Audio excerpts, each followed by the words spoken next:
Estamos juntos novamente numa Estação 10. Bem-vindo. Hoje voltamos a refletir acerca do tema a armadura de Deus. É importante, de facto, que nós conheçamos a importância desta temática, na medida em que ela nos leva a pensar acerca do nosso inimigo, de quem é o nosso inimigo, das estratégias que ele usa, das armas que ele utiliza, da forma como ele se movimenta no campo de batalha, quem são os seus principais agentes, quem é que ele lança para investir contra nós, e também que nós conheçamos profundamente as armas que Deus nos oferece, a posição que Deus quer que nós tenhamos no seu exército, a Igreja, e também que nós percebamos individualmente a importância que temos quando nos revestimos da armadura de Deus. Também é importante que nós percebamos a estratégia que Deus tem engendrado, também é importante que nós percebamos de que forma é que podemos invadir o campo do inimigo, o território do inimigo, fazer moça nas suas fortalezas, desarmadilhar os seus esquemas subreptícios e poder anular os seus argumentos fraudulentos, os seus conceitos perversos, as suas ideias iníquas, mas também as suas imaginações e sofismas. Então é importante que nós consideremos com alguma profundidade este princípio de nos revestirmos de toda a armadura de Deus. É importante porquê? Porque Deus pretende que nós avancemos, reduzindo o perímetro do exército do inimigo, mas também aumentando o perímetro do reino de Deus aqui na terra. Por isso, eu vou considerar hoje que vai ser explanado em 2 episódios a couraça da justiça, a importância da couraça da justiça. Nós vamos fazer breves alusões à couraça como elemento que compunha a armadura do soldado romano, a sua perspectiva histórica, bélica e também estética, mas também vamos fazer uma reflexão, ainda que simples, acerca da importância da justiça de Deus em nós. Então eu vou ler um texto, o texto que se tornou texto-chave, base, para toda a reflexão acerca da armadura de Deus. Efésios, capítulo 6, a partir do versículo 10. No demais, irmãos meus, fortalecei-vos no Senhor e na força do seu poder. Revesti-vos de toda a armadura de Deus. Primeira consideração que eu acho de extrema importância. Paulo adverte-nos, Paulo dá um grito de ordem, Paulo responsabiliza-nos de vestir a armadura de Deus. De facto, Deus engendrou, concebeu, concedeu-nos, proporcionou-nos a sua armadura divina, no entanto, compete-nos a nós ter a responsabilidade de a vestir, de nos cingirmos com ela. E toda a armadura não pode ser só uma peça ou algumas peças, porque esta armadura só tem eficácia, só tem um resultado eficaz e certo contra as astutas ciladas do diabo, trazendo vitória à Igreja e à nossa vida, se nós vestirmos toda a armadura. Todos os componentes dessa armadura devem ser ajustados à nossa vida, praticados por nós, para que possais estar firme contra as astutas ciladas do diabo. Há aqui outra consideração importante que eu quero fazer. De facto, ela sobressai neste texto.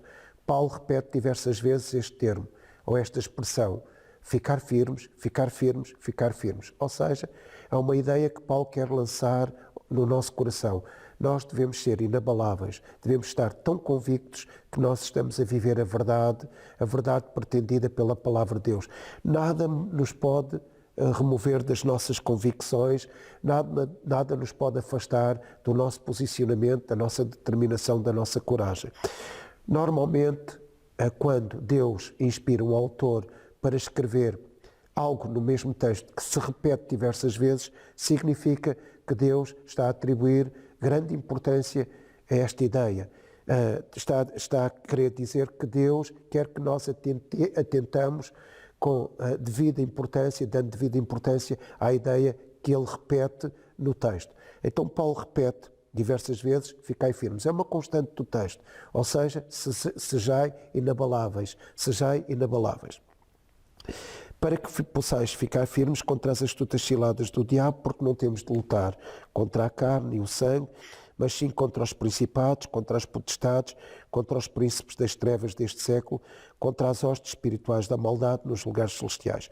Outra consideração importante no texto.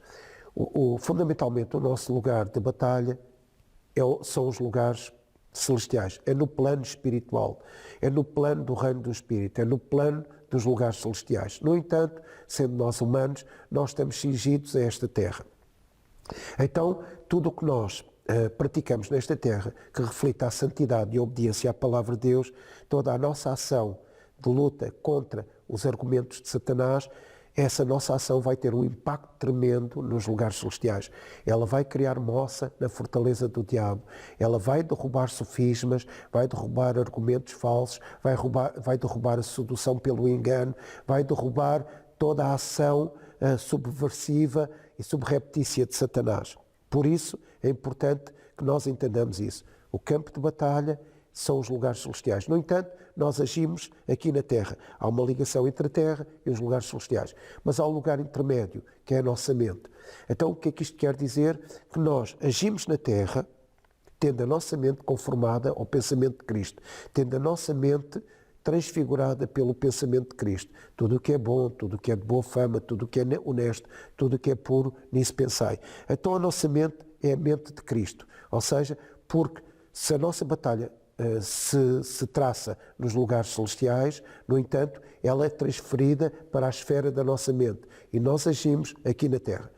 Repito, tudo o que nós fazemos aqui na Terra, em termos de santidade, de obediência, tudo o que é de acordo com a palavra de Deus, toda a nossa ação de santidade, ela vai ter um impacto, ela vai refletir-se nos lugares celestiais, fazendo um rombo no arsenal de Satanás, fazendo um rombo nas fortalezas do diabo.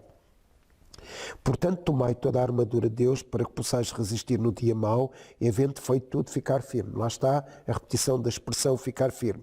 Pois, firmes, lá está, estai pois firmes, novamente essa repetição, o que é de extrema importância, é reforçada a ideia, tendo cingido os vossos lombos com a verdade e vestida a couraça da justiça.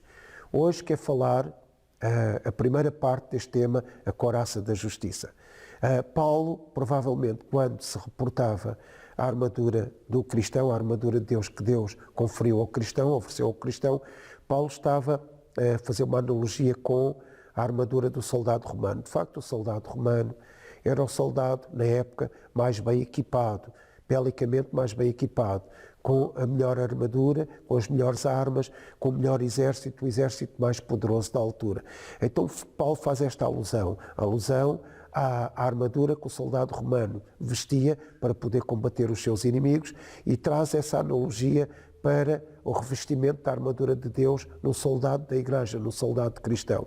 Eu tenho aqui uma réplica da armadura do soldado romano. De facto, esta armadura representa aquilo que o soldado usava como instrumento de luta, instrumento defensivo, era um elemento defensivo que protegia o seu tronco. No entanto, algumas armaduras, algumas armaduras tinham couraças mais bem elaboradas do que esta, porque provavelmente eram couraças do centurião, do comandante do pelotão, do comandante do batalhão, do comandante daquele exército. Então, esta é uma réplica da armadura do soldado romano. Esta armadura do soldado romano, quer dizer aqui um simples comentário, fazer aqui uma simples alusão, esta armadura era uma armadura bem elaborada, uma armadura de alguma beleza, bem adornada, ela era feita de latão ou feita de bronze. Interessante referir aqui o facto de ela ser feita de latão, e nós já vamos ver as implicações disto no futuro. Ou seja, ela era feita de latão e o latão é um material que, tendo incidido sobre ele os raios solares, ele reflete um brilho intenso. Ou seja, esse brilho podia demonstrar, significar, simbolizar a importância que o soldado romano tinha para o seu próprio exército, mas também a importância que o soldado romano tinha para o exército inimigo. Então, esta couraça, à medida que era mais utilizada, quando tinha uma utilização frequente, ela era mais polida. Sendo mais polida, ela tornava-se mais bela e ela podia refletir um brilho ainda mais intenso. Então, esta couraça era composta de duas partes.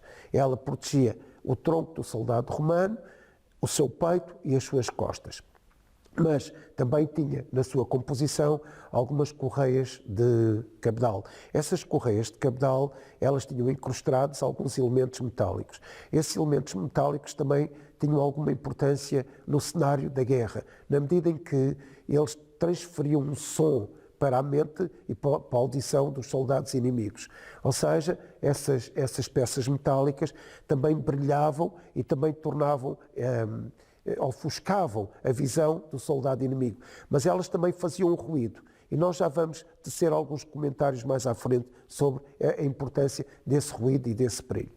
Agora queremos entrar aqui no outro plano, fazendo uma comparação entre a couraça do soldado romano e a sua importância e a justiça de Deus como nossa couraça. A justiça de Deus é alcançada em Cristo pela fé através da sua graça. Essa justiça é-nos imputada a nós através da fé. Não fomos nós que a alcançamos nem pelos nossos métodos, nem méritos, nem faculdades, nem capacidades. É uma forma de nós podermos desenvolver uma virtude de Deus. Então nós temos que andar nessa justiça, ou seja, andando nessa justiça nós nos tornamos mais brilhantes para o mundo, mais brilhantes e mais ruidosos no bom sentido, para que o mundo perceba que Jesus é a nossa justiça, para que o mundo perceba que Jesus brilha em nós.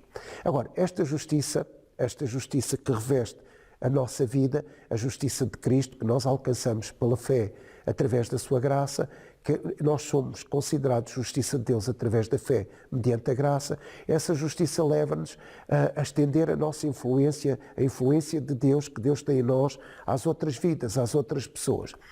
Por isso é que essa justiça para Deus é uma dádiva permanente para nós. Ele concede-nos essa dádiva para sempre. Ele pretende que nós cinjamos a nossa vida com essa justiça que é Cristo, para que o mundo veja o brilho da glória de Jesus em nós, para que o mundo veja a justiça de Deus em nós. Essa justiça é importantíssima porque ela defende-nos contra as acusações do diabo. Fundamentalmente, a justiça cinge a nossa vida contra as acusações do diabo. Ela pode anular, pode invalidar, e ela pode minimizar as ações de acusação do diabo.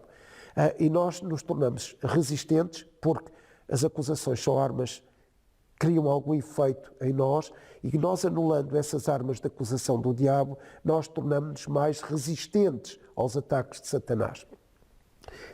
Quero também aqui considerar outra coisa acerca da couraça da justiça. Da mesma forma que ela cobria totalmente o corpo, o tronco do soldado romano, ela também cobre totalmente a nossa vida, livrando-nos fundamentalmente do medo. Então esta justiça, a justiça de Deus, que é Jesus em nós, a sua palavra em nós, que nós alcançamos pela fé através da graça, é uma proteção de Deus para a nossa vida. Ela é uma virtude totalmente eficaz. Deus protege-nos com essa virtude totalmente eficaz em relação aos esquemas surreptícios de Satanás. Então, eu não vou alcançar esta justiça pelos meus métodos, eu não vou alcançar esta justiça pela minha capacidade, mas eu vou alcançar esta justiça através dos métodos de Deus. Qual é o método de Deus? É Cristo Jesus. Porque eu só posso ir à presença de Deus quando eu me torno justo. E eu, para ir à presença de Deus quando eu me torno justo, eu tenho que ser coberto por Cristo. Quando eu chego à presença de Deus, eu já não sou considerado culpado, porque o que Deus vai ver em mim, o que vai cobrir a minha vida com justiça, com inculpabilidade, é Jesus. Então Deus, quando olha para mim, quando eu chego à sua presença, Ele vê Cristo em mim, que me reveste dessa justiça. Ou seja, essa justiça opera na esfera da graça de Deus, e a esfera da graça de Deus, através da justiça, nos concede privilégios, bênçãos, e Deus vai fazer com que as bênçãos dele, as suas promessas que ele um dia considerou para nós, ele já nos abençoou com todas as bênçãos espirituais nos lugares celestiais, esses privilégios e essas bênçãos, por causa da graça e de nós sermos cobertos com a justiça de Deus em Cristo, através da fé, essas bênçãos são concretizadas na nossa vida. E por isso eu posso entender que quem se reveste dessa justiça tem um coração totalmente revestido de Deus, totalmente revestido do caráter de Jesus. Justiça é uma virtude de Jesus que reveste o nosso homem interior, o nosso espírito, o nosso coração. E quando nós praticamos essa justiça, amamos esta justiça, andamos segundo essa justiça, o que é que acontecerá? Essa justiça irá determinar uma qualidade de vida melhor para nós, uma qualidade de vida de Cristo em nós, a qualidade de vida que Deus pretende para nós quando nos reveste esta justiça e nos atribui todas as promessas, ou seja, concretiza em nós todas as promessas. Então nós temos que entender uma coisa. Quanto mais eu praticar a justiça, quanto mais eu amar a justiça de Deus em Cristo, muito mais a minha espiritualidade se torna madura.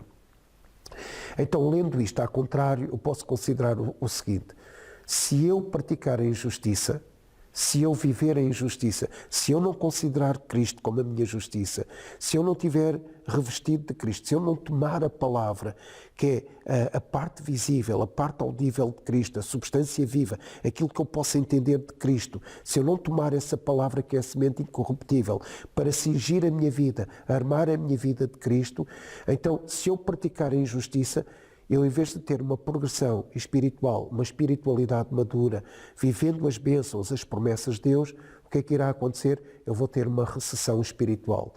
E se eu tenho uma recessão espiritual por causa de não atentar para a justiça, de não me cingir com a couraça da justiça, de não brilhar com a glória de Deus que é refletida através da justiça, de não ter o barulho da justiça de Cristo em mim, de não me considerar inculpado ou não culpado, o que é que vai acontecer? Vai acontecer que, não vivendo essa justiça, eu vou praticar injustiça. E praticando a injustiça, vou ter uma recessão espiritual, eu vou causar graves distúrbios a mim e aos outros. Então eu quero, para terminar esta fase hoje, eu quero que entenda uma coisa. O nosso homem interior deve ser revestido da justiça de Deus. Para quê? Para que o Espírito Santo opere através de nós pela fé. Então, recapitulando, nós precisamos nos cingir com a justiça de Deus, com a couraça da justiça que é Jesus. Nós precisamos de nos armar com a couraça da justiça que é Jesus. A couraça que faz brilhar o caráter de Jesus para que o mundo veja, para que a Igreja veja que nós não somos culpados e que o nosso homem interior é renovado por essa justiça e que o Espírito Santo opera em nós através da fé, quando nós estamos cingidos com esta justiça e a graça de Deus é manifestada à vida das outras pessoas. Até ao próximo episódio, que vamos continuar a tratar da couraça da justiça.